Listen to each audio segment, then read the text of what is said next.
Ambassador Sachdev, अगर Georgia में लोग नहीं आ रहे हैं वोट देने के लिए, तो क्या डोनाल्ड ट्रंप को परेशान होना चाहिए इस बारे में? जॉर्जिया तो उनका गढ़ माना जाता है।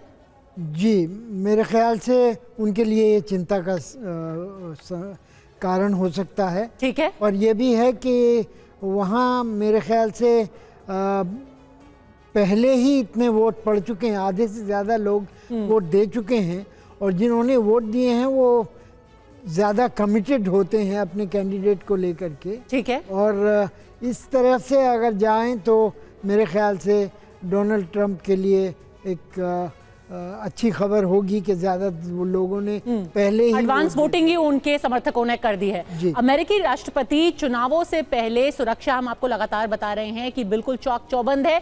कैसा होता है अमेरिकी राष्ट्रपति का सुरक्षा घेरा, ये भी हम आपको समझा देते हैं। अमेरिकी राष्ट्रपति की सुरक्षा का जिम्मा होता है सीक्रेट सर्विस के पास। राष्ट्रपति, उनके परिवार की सुरक्षा सीक्रेट सर्विस ही करती है। उनके एजेंट संदिग्ध गतिविधि पर तुरंत कार्रवाई करते हैं। सीक्रेट सर्विस एजेंट घातक हथियार, बचाव उपकरणों से लैंस होते हैं। विशेष रूप से डिजाइन की गई एक मिसाइल प्रूफ कार मिलती है अमेरिकी प्रेसिडेंट को, जिसका नाम होता है द बीस्ट। क्या है ये बीस्ट? इसका वजन है 9 टन और ये 96 किलोमीटर प्रति घंटा की रफ्तार से चल सकती है। विशेष टायर है इसका, यानी कि अगर कोई इस पर गोली भी मारे, ज्यादातर क्या करते हैं कि आप टायर पे गोली मारते हैं, वो फ्लैट हो जाता है, गाड़ी आगे नहीं चलती। इस पे गोली भी लगेगी, विस्फोट भी होगा, ये टायर फट ही नहीं सकता। ऑक्सीजन की सप्लाई अंदर मौजूद होती है और विशेष संचार प्रणाली भी इसके अंदर मौजूद होता है। फिर बात कर लेते हैं एयरफोर्स 1 की। अमेरिकी राष्ट्रपति का ये आधिकारिक विमान होता है। उन्नत रक्षा प्रणाली है इसके अंदर, मिसाइल सुरक्षा है और संचार सुविधाएं सारी मौजूद है। आपात स्थिति में राष्ट्रपति को किसी भी सुरक्षित जगह तक पहुंचाने की इसकी क्षमता होती है। काम करने के लिए कार्यालय है, अंदर मीटिंग रूम है, मेडिकल सेंटर, सबको, जिसको एक moving white house in the air एक तरीके से कहा जा सकता है। और कैंप डेविड राष्ट्रपति की सुरक्षा के लिए एक सुरक्षित जगह बनाई गई है। इस सुरक्षा के लिहाज से सबसे गुप्त जगह है ये। छुट्टियां मनाने के लिए भी कैंप डेविड जाते हैं राष्ट्रपति, और कई अहम बैठकों का, कई यहाँ पे ऐसे सम्मेलन, कोई बड़े वर्ल्ड लीडर्स आते हैं, उनको भी कैंप डेविड ले जाया जाता है। आपको ये भी बता दें कि अमेरिका के राष्ट्रपति की सैलरी क्या होती है, तो उनकी सैलरी है 28 लाख रुपए हर महीने का, और साथ ही भत्ता मिलता है 3.5 लाख रुपए हर महीना। मनोरंजन भत्ता भी उनको मिलता है 15 लाख रुपए हर महीना, और रिटायरमेंट के बाद पेंशन होती है 14 लाख रुपए हर महीने का। महिलाओं की अगर हम बात कर रहे थे बीच में, तो अमेरिका में जो तेजी से मतदान चल रहा है, सिर्फ धरती पर ही नहीं सीमित है, अंतरिक्ष में भी मतदान की व्यवस्था की गई है।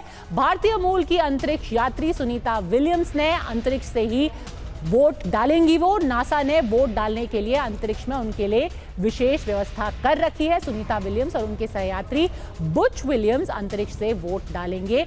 एक वोटिंग खास प्रक्रिया बनाई गई है जिसमें अंतरिक्ष से ही वोट पड़ेगा। तो ज्योत्सना जी बताइए, सुनीता विलियम्स, क्या लगता है आपको, उनकी पॉलिटिक्स क्या है और इस वक्त औरतों का रुझान किस तरफ है? क्या कमला वो वोट ले पाएंगी? सुनीता विलियम्स का वोट शायद कमला ले पाए, मैं ऐसा गैस कर रही हूँ, बट अगेन मेरा गैस वर्क है। और कहते हैं ना कि वुमेन पावर, कहीं ना कहीं सुनीता विलियम्स इस समय स्पेस सेंटर के इंचार्ज है, हेड है, और इसी तरह से शायद वो चाहेंगी कि एक महिला, पहली बार एक महिला यूएसए की राष्ट्रपति बने। तो हो सकता है, पर प्रैक्टिकल ग्राउंड्स पे बहुत सारी कंट्रोवर्सीज हैं कमला हैरिस के साथ में। उन्होंने बहुत सारे कैंपेन्स किए हैं और बोला है कि we are wanting, they want to make a better US, united, और आगे बढ़ाना है सबको। पर ये समझ में आज तक नहीं आया कि 4 साल से तो कमला साथ ही थी बाइडेन के, तब क्यों नहीं कुछ कर पाई। और मुद्दा ये भी है कि महिलाओं का भी, जैसा मैं पहले बोल रही थी, कि उनका भी कंसर्न है कि उनका पेचेक वो कटे ना ज्यादा, टैक्स डॉलर जो जाते हैं सबको बाइट करते हैं। तो जेंडर से ज्यादा अभी जेब की चिंता हो रही है महिलाओं को भी, जेंडर जस्टिस और सुरक्षा। आप ये देखिए ना, जब इलीगल इमिग्रेंट्स आते हैं, यहाँ पर बच्चियों का रेप हुआ है, मर्डर्स हो रहे हैं, बचरिंग हो रही है, ये कौन बर्दाश्त करेगा? दिलचस्प बात है, बहुत सारे ऐसे मुद्दे जो अभी इंडियन पॉलिटिक्स में भी जो नैरेटिव चल रहा है, सुरक्षा, घुसपैठ, आपकी जेब पे असर, इमोशन, ये सारे मंटोज जी वहां पे भी काम कर रहे हैं। पर भारतवंशियों का कितना रोल है इस इलेक्शन में? कितना डिसाइडिंग फैक्टर है बड़ा रोल होने वाला है भारतवर्षियों का। अभी तक तो सब चुप बैठे थे। इनफैक्ट मैं काफी बातचीत करती रहती हूँ। ट्रम्प कैंपेन के जो इंचार्ज पहले रहे 2016 में, शलभ कुमार, उनसे मेरी मुलाकात होती है, बातचीत होती है। अभी तक सब शांति चल रही थी। मैं ये सवाल पूछ रही थी कि ट्रम्प ने इस बार इंडियन अमेरिकन को कहीं लिया नहीं फोकस में, चल क्या रहा है। हाँ। और हिंदू वोटर्स जहां तक हम कहते हैं, देखिए 5.3 मिलियन वोटर्स इंडियन अमेरिकन हैं। सिमिलरली उसी ग्राउंड पे शायद हिंदू वोटर्स भी 4 to 5 मिलियन होंगे, ठीक है, यहाँ पर, राइट। तो ऐसे ग्राउंड पे ट्रम्प ने अब तक कुछ किया नहीं था, लेकिन फिर लास्ट टाइम दिवाली पे अब एक ट्वीट आती है जो बांग्लादेशी हिंदूज को टारगेट करते आती है कि बिल्कुल, और वो बहुत ही अहम स्टेटमेंट था। क्या वो स्विंग स्टेटमेंट हो सकता है, उसके बारे में हम आगे चर्चा करेंगे और भी ज्यादा विस्तार से, क्योंकि जो फाइनल लेग था उसमें डोनाल्ड ट्रंप का ये स्टेटमेंट देना, इसके क्या मायने। हमें एक छोटे से ब्रेक के लिए इस वक्त रुकना पड़ रहा है।